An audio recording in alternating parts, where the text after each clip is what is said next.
Finally, they may be fixing SSI with $5,000. Supplemental security income. I have all the details and exactly what you need to know, as well as what they're talking about right here in the video, so let's get right into it. I know in this video, we're specifically focusing on SSI, supplemental security income, and the roughly 8 million beneficiaries who do rely on these benefits each and every month. Now, these 8 million people are being unfortunately held in poverty because of a lack of updates on this program. In fact, get this, the last time that SSI was reformed in a major way was in 1989, about 35 years ago. Do you think something needs a little tune-up after 35 years? Yeah, let me give you a quick analogy. Let's just say that you have a car that's 35 years old. Do you think you maybe need to have an oil change or maybe some new tires or maybe some other maintenance to that vehicle? Yeah, obviously, we all know that. Why is it any different with a program like this? Things have changed in 35 years. Well, that's what I want to talk about here in the program, as well as some new updates that are coming out, talking about this new $5,000 threshold, as well as some pushback to some legislation that is out there right now from some of these lawmakers and what they want to do to this program, because things have changed a lot in 35 years. Let's get into it and talk about SSI, what they're now discussing as far as fixing this program, and what they want to implement for the 8 million beneficiaries who receive these monthly benefits. Again, well below the federal poverty line, hundreds and hundreds of dollars below the federal poverty line on a monthly basis. Really fast before we do, thanks so much for joining me. I truly do appreciate your support. If you have not done so yet, make sure to hit the subscribe button right down below the video. It's totally free to do so, and I'm here for you, right by your side every single day, watching the latest details, hitting the wire, doing all the research that you don't need to, and breaking it all down into these short videos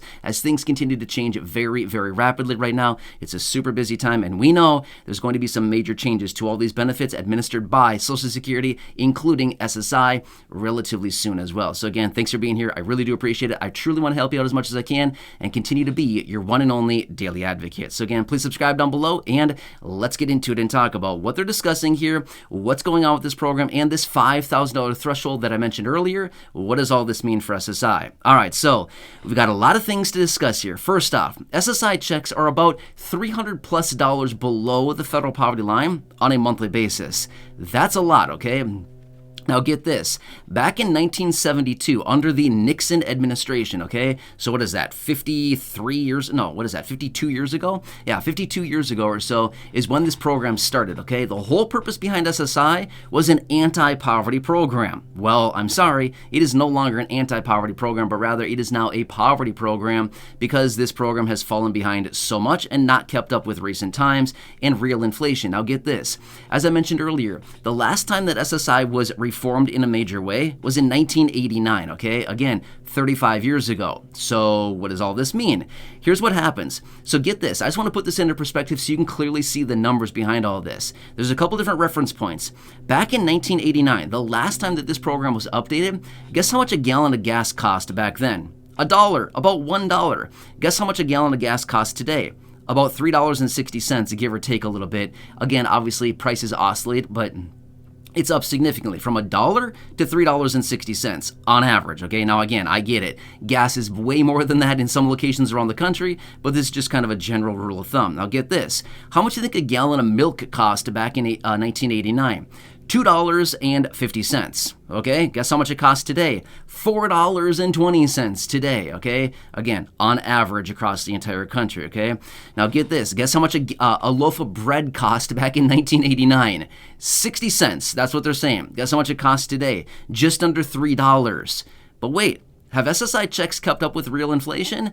Again, yeah, no. The answer is no. Absolutely not. It has not, right? So anyway, we know that this program is way behind. So here's what they're talking about. They want to increase asset limits for SSI beneficiaries. Now, I've got a whole bunch to unload on this here in just a second. So get ready. I'm about to unleash a rant, okay? So get ready on this one, okay? It'll be here in just a minute. But anyway, here's what's going on. So they want to increase asset levels. Now, here's what happened. Back in 1989, they established the asset levels, as in $2,000 for an individual, $3,000 for a married couple, is how much these individuals can have without garnishment to their monthly benefit, which, by the way, they can't have anything else like life insurance policies, all kinds of stuff like this.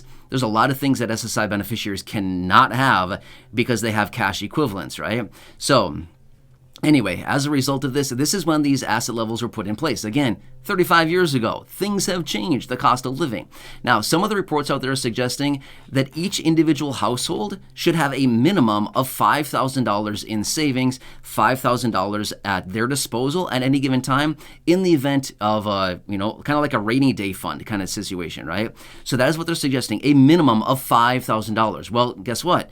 $2,000 is significantly below that for an individual, and $3,000 for a married couple is well below the $5,000 yet again that they're saying is a minimum. Well, there's legislation out there in Congress right now, again, to raise these asset limits from $2,000 as an individual to $10,000 as an individual, and from $3,000 as a married couple up to $20,000 as a married couple. Okay, now let's talk about that a little bit further, okay? Yeah, now all of this would be great, and it would be super nice to have these increased asset limits.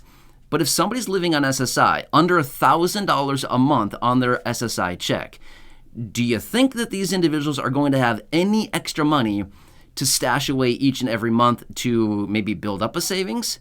I'm going to go ahead and say probably not, okay? If anybody is living on SSI and has enough money left over at the end of the month where they're not, in the hole or basically at zero yet again, it's going to be a very small amount, especially over the last couple of years here with inflation rising as rapidly as it has. To live on anything less than $1,000, even, let's be real, to live on anything less than a couple $1,000s a month is very, very difficult for most people, especially with rents being where they are, with utility prices where they are, food prices where they are, healthcare costs where they are, medical premiums for healthcare coverages where they are. Literally everything. It doesn't really matter. It's like very, very difficult, right? So they can raise the asset levels all they want. They could have asset levels of $5 million for everybody.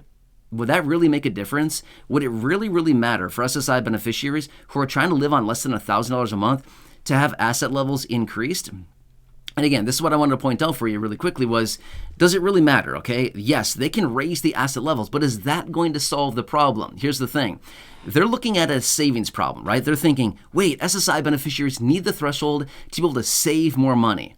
And I want to push back on that and say, it's not about saving more money because there's no money to be saved. I'm sorry, but if you give me $1,000 or less a month, I'm going to probably spend all of that just on living expenses, rents, utilities, food, clothing, everything like that. You're going to spend $1,000 very fast. It's not that hard to do. I've seen it down below in the comment section. You get your SSI check, 3 days later, it's all gone, right? I get it. There's a lot of things that are going on, and things are very expensive right now. So it is not a savings issue, and that's what they think it is. They think it's this big issue that can be saved by just increasing the asset levels. I'm sorry, that's not what it is. Basic finance would tell us that it's an income problem, okay? It is not a savings problem. It's an income problem, okay? Just like any business out there. If a business is failing, what are they looking at? Are they looking at how much money they have saved in the bank? I highly doubt it. They're looking at revenues. They're looking at, wait, how much stuff are we selling on a monthly basis? How much are we bringing in through revenues? And can we maybe reduce expenses, things like this? But the first thing they look at is, how can we expand revenue? How can we bring in more income? It's the same situation with SSI beneficiaries. It's an income issue. It is not a savings issue, okay? There's no money to be saved. So I'm sorry, but we can focus on savings all we want. And that's why I said the asset levels could literally be whatever we want it to be.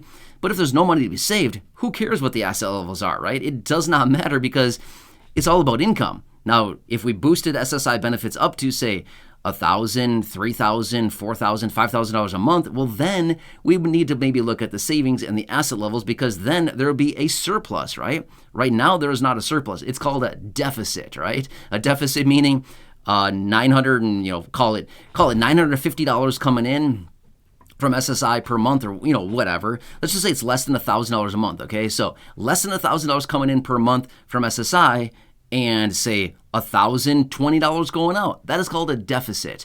Now, if there was $5,000 coming in and $3,000 going out, that's called a $2,000 surplus. It's not that hard to figure out, right? So this is definitely an income issue. But my point is as well, remember, I talk about the federal poverty line here on the channel quite a bit as well, right? The federal poverty line adjusts every single year. Well, what's interesting about the federal poverty line is that this is where SSI benefits are supposed to be. Why are they so far significantly below the federal poverty line? It's because this program has not kept up with the annual increases through the COLA, cost of living adjustment, every single year as they're supposed to keep up with real inflation. So as a result of that, over long periods of time, hashtag, what is the math on that again? 52 years, I think, from 1972 until current, call it 52 years, okay?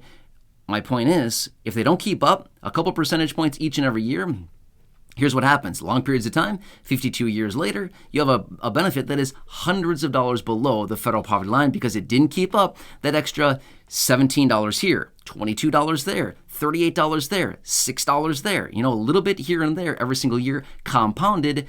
And now we have a major problem on our hands because they didn't tell us the real information. You know what I mean? Actual cost of living, actual inflation, things like this, and therefore we've got a major problem on our hands, and it seems that they're not really doing a whole lot about it as of right now. So anyway, you got all that? There's going to be a test at the end of this, so I hope you wrote all that down. I'm kidding. There's not a test. There's never a test. I'm here just to help you out in any way that I possibly can, but I'm going to leave it here for now. Otherwise, this video is literally going to get way too long. I'm going to sit here and go off again and talk about a bunch of other stuff, but this is what I want to share with you really quickly. So long story short, what are they trying to do? They want to increase asset levels from the $2,000 and $3,000 to $10,000 and $20,000 with a minimum of $5,000 in savings for these individuals at all times. Would that help you out? I think it would. Would it be a lifesaver? Well, it might not be a lifesaver, but at least it would be something to lean back on in the event of a major situation, and in the event that you need a bunch of cash, and in the event you need a cushion to lean back on. Well, there you go. $5,000 would certainly help. Far more than $2,000 or $3,000 that they allow right now. So, long story short, that's what I wanted to share with you. Hope this helps you out. Again, leave your comments, your questions, your feedback down below. Subscribe down below if you haven't done so yet. Totally free to do so. And go back and check out any of the other thousands and thousands and thousands of videos here on the channel. Well over 4,000 videos right here on the channel for you. Feel free to go back and check some of those out if you'd like. Thanks again. Truly appreciate it. Enjoy your day and catch you again later.